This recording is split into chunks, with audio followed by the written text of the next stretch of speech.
Hello students, I hope you all are fit and fine. So today students we are starting the fourth chapter of our history book, and the name of the chapter is Tribals, Decues and the Vision of a Golden Age.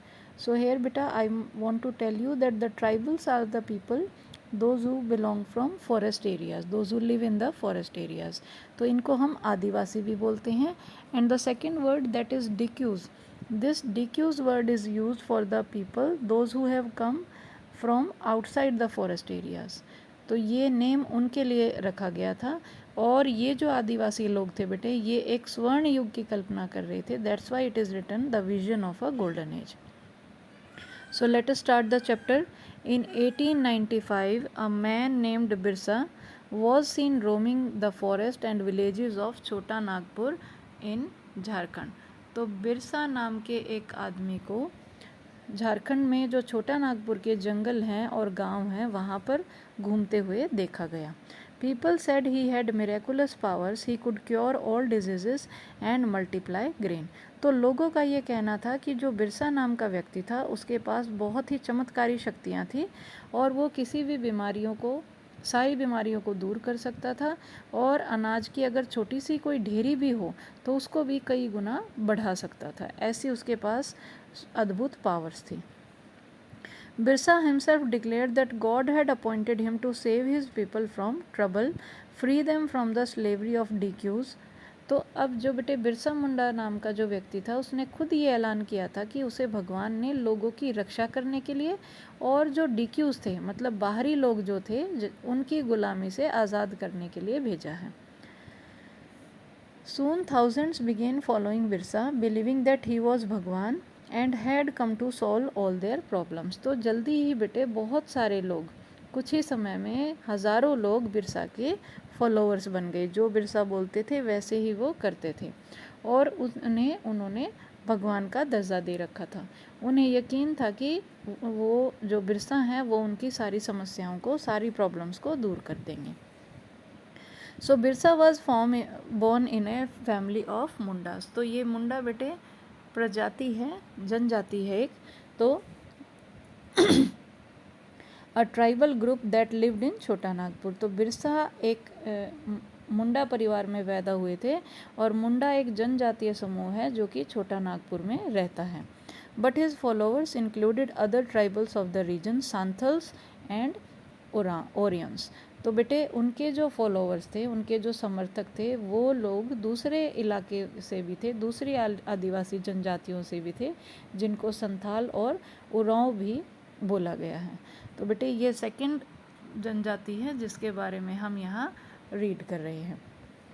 All of them in different ways were unhappy with the changes they were experiencing and the problems they were facing under British rule. तो बेटे जितने भी tribal people थे उस time पे, वो सभी आसपास हो रही जितने भी चेंजेस थे या फिर जो ब्रिटिश रूल था उसकी वजह से जो भी उन्हें प्रॉब्लम्स हो रही थी उन सभी से वो परेशान थे. Their familiar way of life seemed to be disappearing, their livelihoods were under threat and their religion appeared to be in danger. तो बेटे उनका जो परिचित जीवन था, पद्धति थी, जैसे कि जंगलों में रहना, जंगलों में इंडिपेंडेंट तरीके से घूमना, जंगलों पे डिपेंडेंट रहना, तो वो जो पारंपरिक उनका फेमिलियर वे था जीवन जीने का वो धीरे धीरे नष्ट हो रहा था. और ये जो ट्राइबल पीपल थे ये जंगलों पे ही डिपेंडेंट रहते थे बेटे, तो इसीलिए इनका जो आजीविका कमाने का जो साधन था वो भी खतरे में था और उनका जो धर्म था वो भी खतरे में था, क्योंकि बेटे जो ब्रिटिशर्स थे उन्होंने बहुत सारे लोगों को क्रिश्चियनिटी की तरफ डाइवर्ट कर दिया था. So what problems did Birsa set out to resolve? Who were the outsiders being referred to as DQs and how did they enslave the people of the region? तो यहाँ पे बेटे बिरसा जो हैं वो किन समस्याओं को हल करना चाहते हैं या जिन लोगों को DQs के नाम से जाना जाता है वो बाहरी लोग कौन थे और उन्होंने इस इलाके के लोगों को कैसे गुलाम बना रखा था. What was happening to the tribal people under the British? तो अंग्रेज़ों के राज में आदिवासियों के साथ क्या हो रहा था. How did their lives change? किस तरह से उनका जीवन बदल गया था. So these are some of the questions you will read about in this chapter. तो बेटे हम इस चैप्टर में इन सभी क्वेश्चंस के आंसर्स पढ़ने वाले हैं. So now let us read. You have read about tribal societies last year. Most tribes had customs and rituals that were very different from those laid down by Brahmins. तो बेटे जैसे हमने पिछली classes में read किया है आदिवासी समाज के बारे में, तो ज़्यादातर जो कबीले होते हैं उनके रीति रिवाज और रस्म जो होती हैं वो ब्राह्मणों द्वारा निर्धारित रीति रिवाजों से अलग होते हैं। जैसे ब्राह्मण्स के कुछ अलग रीति रिवाज होते हैं, ऐसे ही ट्राइबल पीपल के अलग होते थे। So these societies also did not have the sharp social division that were characterized of caste societies. तो जैसे बेटे हमारे समाज में अलग अलग सामाजिक भेदभाव होते हैं जाति के आधार पे या दूसरे डिफरेंसेस के अकॉर्डिंग, लेकिन उस तरह के कैसे भी किसी भी तरह के सामाजिक बंटवारे ट्राइबल पीपल की कम्युनिटी में नहीं होते थे। All those who belonged to the same tribe thought of themselves as sharing common ties of kinship. तो जितने भी लोग एक कबीले के होते थे वो सभी अपने आप को एक ही परिवार के या अपने आप को एक दूसरे के संबंध से जोड़े रखते थे, रिश्तेदारी के संबंध से वो एक दूसरे से जुड़े हुए रहते थे। However, this did not mean that there were no social and economic differences within tribes. लेकिन इसका बेटे ये भी मतलब नहीं है कि जो आदिवासी थे उनके बीच में कोई भी आर्थिक या सामाजिक फ़र्क नहीं था, क्योंकि कुछ जो आदिवासी थे वो मुखिया थे, कुछ किसान थे, कुछ हर्डर्स थे, हंटर्स थे, कुछ गैदरर्स थे। तो इस तरह से उनके वैसे डिफरेंसेस तो थे, सोशल डिफरेंसेस, इकोनॉमिक डिफरेंसेस, लेकिन वो जाति के ऊपर भेदभाव नहीं करते थे। So moving to the next topic, that is how did tribal groups live. जितने भी जनजातीय समूह थे वो किस तरह से जीते थे। By the 19th century, tribal people in different parts of India were involve in a variety of activities. तो बेटे 19th जो सेंचुरी थी उस टाइम तक देश के अलग अलग एरियाज़ में जितने भी आदिवासी थे वो अलग अलग एक्टिविटीज़ में इन्वॉल्व हो गए थे। सम वर झूम कल्टिवेटर्स। तो बेटे स्टार्टिंग है हमारी कि कुछ लोग जो थे ट्राइबल पीपल वो झूम कल्टिवेटर्स थे। झूम कल्टिवेशन बेटे शिफ्टिंग कल्टिवेशन को भी बोला जाता है, जिसको हम पढ़ेंगे। Some of them practised jhum cultivation which is also known as shifting cultivation. तो बेटे this was done on small patches of land mostly in forest. The cultivators cuts the tree tops to allow sunlight to reach the ground and burnt the vegetation on the land to clear it for cultivation. तो बेटे ये जो झूम की खेती या shifting cultivation की जाती थी ये जंगलों में छोटे छोटे लैंड के एरियाज़ पर की जाती थी, और यहाँ पे जितने भी पेड़ थे उनको काट दिया जाता था ताकि जो सनलाइट है वो ग्राउंड तक पहुंच सके, और जितनी भी वेजिटेशन होती थी उसको क्लियर कर दिया जाता था ताकि उस पर्टिकुलर एरिया में खेतीबाड़ी की जा सके। They spread the ash from the firing which contained potash to fertilise the soil. तो अब बेटे जो भी वेजिटेशन को जला दिया जाता था उससे जो राख प्रोड्यूस होती थी उस राख को वो मिट्टी में ही मिला देते थे, क्योंकि राख में पोटैश होता है जिसकी वजह से जो मिट्टी होती थी उसकी फर्टिलिटी इंक्रीज हो जाती है। They used the axe to cut trees and the hoe to scratch the soil in order to prepare it for cultivation. तो बेटे पेड़ों को काटने के लिए उस टाइम पे वो कुल्हाड़ी का यूज़ करते थे, और जो ज़मीन की ऊपरी सतह है उसको स्क्रैच करने के लिए, उसको खुरचने के लिए वो कुदाल का, फावड़े का इस्तेमाल करते थे। They broadcast the seeds, that is scattered the seeds on the field instead of plowing the land and sowing the seeds. तो बेटे जैसे आज के टाइम पे हम कल्टीवेटर्स का यूज़ करते हैं, तो पहले के टाइम पे हल का यूज़ किया जाता था, फिर बीज बोए जाते थे, लेकिन जो शिफ्टिंग कल्टीवेटर्स थे वो अपने बीजों को उस पर्टिकुलर एरिया पे बिखेर देते थे। Once the crop was ready and harvested they moved to another field. जैसे ही उनकी क्रॉप जो है वो तैयार हो जाती थी और उसकी कटाई के बाद वो नेक्स्ट ज़मीन को इसी तरह से साफ़ करते थे, जो वेजिटेशन है उसको जलाते थे, फिर राख को मिट्टी के साथ मिक्स करते थे और फिर उस पर क्रॉप्स को उगाते थे। A field that has been cultivated once was left fallow for several years. तो जो फील्ड बेटा, जो खेत एक बार जिसमें खेती की जा, जिस भी एरिया लैंड एरिया पे खेती की जाती थी उसको कुछ सालों तक खाली छोड़ दिया जाता था। तो फैलो क्या का मतलब है बेटे यहाँ पे कि कुछ समय के लिए बिना खेती छोड़ दी जाने वाली ज़मीन ताकि उस मिट्टी में दोबारा से वो मिट्टी उपजाऊ हो सके, फर्टाइल हो सके। तो इसीलिए उस लैंड को खाली छोड़ दिया जाता था, क्योंकि बेटे उस टाइम पे फर्टिलाइज़र्स अवेलेबल नहीं थे। Shifting cultivators were found in the hilly and forested tracts of north east and central India. तो उस टाइम पे बेटे जितने भी ये शिफ्टिंग कल्टिवेटर्स थे, इनको बेटे घुमंतु किसान भी बोला जाता है, क्योंकि ये एक जगह से दूसरी जगह मूव करते रहते हैं, शिफ्ट करते रहते हैं। तो ये हमारे जितने भी हमारे नॉर्थ ईस्ट पार्ट है या फिर हमारे जो सेंट्रल इंडिया का पार्ट है, उन इलाकों के हिली एरियाज़ में या फॉरेस्ट एरियाज़ में ज़्यादा पाए जाते थे। The lives of these tribal people dependent on free movement within forest and on being able to use the land and forest for growing their crops. तो इन आदिवासी समुदायों की ज़िंदगी जो है बेटा, वो जंगलों में बिना बेरोक के आना जाना इस तरह से गुजरती थी और फसल उगाने के लिए ज़मीन और जंगलों के इस्तेमाल पर डिपेंडेंट होते थे। That is the only way they could practice shifting cultivation. तो इसीलिए वो इसी तरीके से खेती कर सकते थे। सो ये था एक टॉपिक बेटे कि उस टाइम पे जो ट्राइबल पीपल थे वो क्या करते थे, झूम कल्टिवेशन करते थे। लेकिन इनसे अलग जो थे वो क्या करते थे, सम वर हंटर्स एंड गैदरर्स।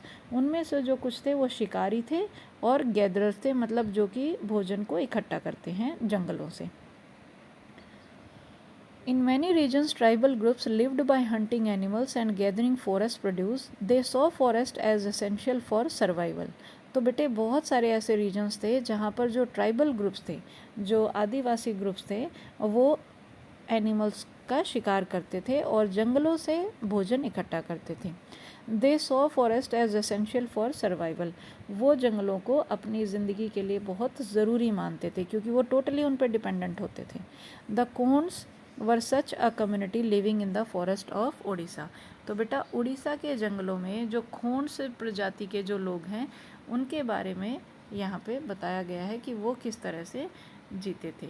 तो ये यहाँ पे खोंस प्रजाति जो कि उड़ीसा के जंगलों में पाई जाती थी, तो इस प्रजाति के बारे में यहाँ हम पढ़ेंगे। They regularly went out on collective hunts and then divided the meat among themselves. तो खोंस जाति के जो लोग थे बेटे, समुदाय के जो लोग थे, वो टोलियाँ बनाकर शिकार पर जाते थे और जो भी उनको हाथ लगता था उसको वो आपस में बांट लेते थे।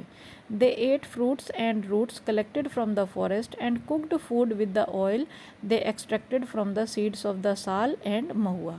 तो बेटे यहाँ पे बताया गया है कि वो जंगलों से फ्रूट्स और रूट्स को भी इकट्ठा करते थे, मतलब जो भी फल मिलते थे या जड़ें मिलती थी, जैसे हम आलू को, शकरकंदी को यूज़ करते हैं, तो इसी तरह से वो भी यूज़ करते थे। और खाना पकाने के लिए वो साल और महुआ के सीड्स को यूज़ करते थे। महुआ बेटे एक फ्लावर है जिसको यूज़ किया जा सकता है, और साल एक पेड़ है, तो इनके बीजों से जो तेल निकलता था उससे वो अपना खाना तैयार करते थे। They used many forest shrubs and herbs for medicinal purposes and sold forest produce in the local markets. तो बेटे जितने भी जंगल में झाड़ियाँ होती थी, जैसे कि आपकी जो जंगली झाड़ियाँ होती हैं या कुछ काम की झाड़ियाँ होती हैं, तो ऐसी बहुत सारी झाड़ियों को वो जड़ी बूटी की तरह इस्तेमाल करते थे और जंगल से जो भी चीज़ें वो इकट्ठा करते थे वो आसपास के जो लोकल मार्केट्स होते थे वहाँ पर बेच देते थे। The local weavers and leather workers turned to the khons when they needed supplies of kusum and palash flowers to color their clothes and leather. तो बेटे जितने भी लेदर वर्कर्स थे या लोकल वीवर्स थे, मतलब कि स्थानीय बाज़ारों में जो वीवर्स होते थे, बुनकर या फिर चमड़ा के जो कारीगर होते थे, उनको कपड़े और चमड़े की रंगाई के लिए कुसुम और पलाश के फूलों की ज़रूरत होती थी। तो जो गोंड समुदाय है उन्हीं लोगों से वो सामान खरीदते थे।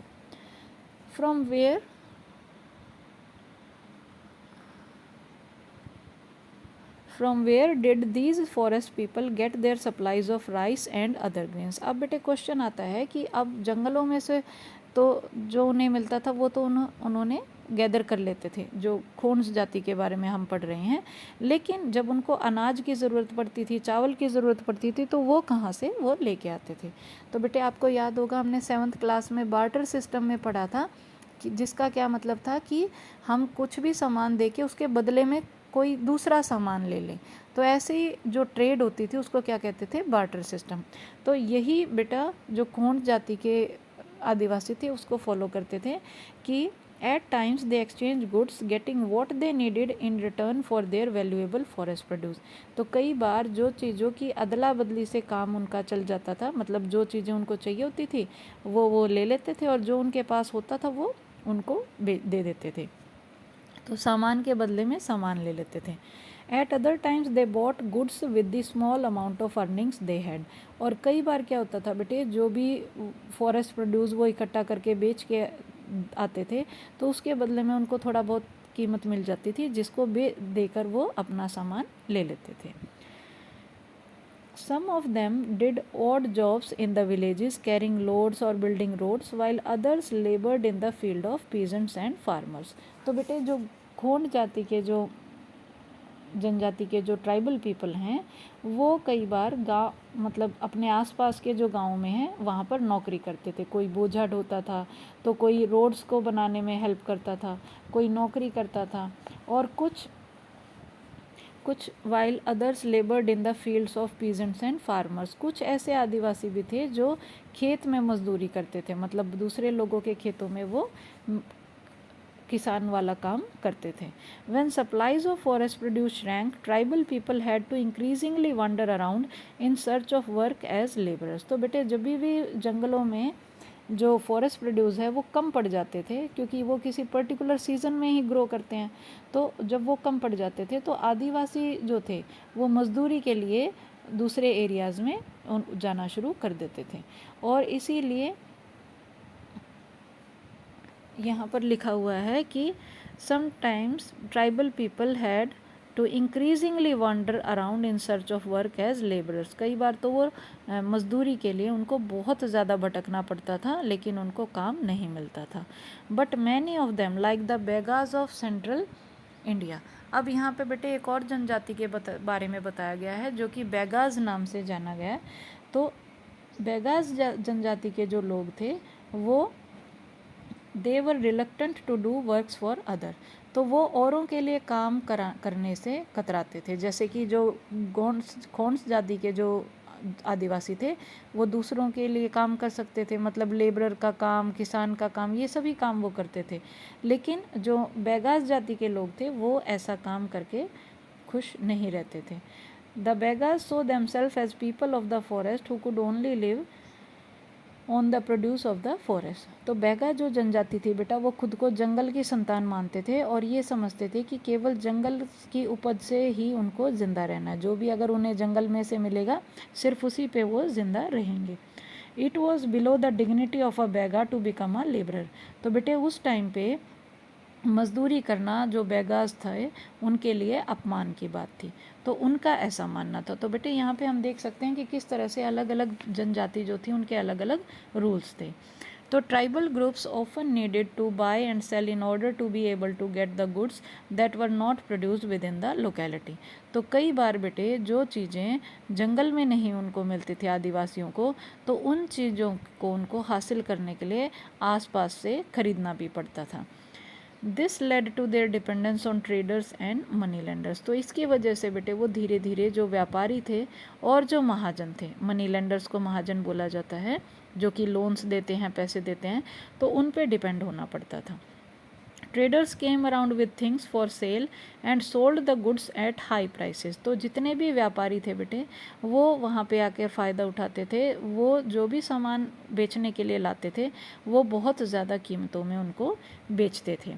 So money lenders gave loans with which the tribals met their cash needs, adding to what they earned। तो अब क्या होता था बेटे, जो ट्राइबल पीपल जंगलों में रहते थे उनके पास तो इतने पैसे नहीं होते थे, लेकिन सामान भी कई बार खरीदना पड़ता था। तो जो मनी लेंडर्स थे वो उनको कर्जा तो देते थे लेकिन उसका ब्याज बहुत ज़्यादा लगाते थे, जिससे कि जो ट्राइबल पीपल थे वो मनी लेंडर्स से पैसे लेके सामान खरीद लेते थे। जो उनकी अर्निंग्स होती थी कुछ तो उससे देते थे पैसे और बाकी मनी लेंडर्स दे लेते थे। But the interest charge on the loans was usually very high. लेकिन जो भी उनको लोन दिया जाता था, कर्ज दिया जाता था, उस पर बहुत ज़्यादा इंटरेस्ट लगाया जाता था। So for the tribals market and commerce often meant डेब्ट एंड पॉवर्टी। तो जितने भी आदिवासी लोग थे उनके लिए जो ये ट्रेडर्स आते थे या जो महाजन आते थे या जो खरीदना बेचना है, ये जो व्यापार था, ये कहीं ना कहीं उनके लिए कर्ज और दरिद्रता ला रहा था, गरीबी ला रहा था। They therefore came to see the money lender and trader as evil outsiders and the cause of their misery। तो अब बेटे इसका रिजल्ट क्या हुआ कि वो बहुत ज़्यादा गरीब होते जा रहे थे, उन पर कर्ज चढ़ता जा रहा था जिसको वो चुका नहीं पा रहे थे।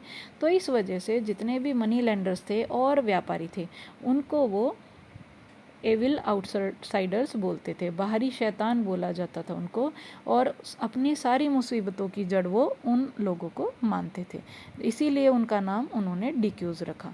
तो बेटे ये हमने इस टॉपिक में रीड किया है। आप राइट साइड पे जो मैप है आपका उसमें चेक कर सकते हैं कि किस तरह से अलग अलग एरियाज़ में अलग अलग जनजाति हैं। जैसे जो सांथल, मुंडा, जोरियंस हमने रीड किया था, ये आपके यहाँ पे छत्तीसगढ़ वाले एरिया में है।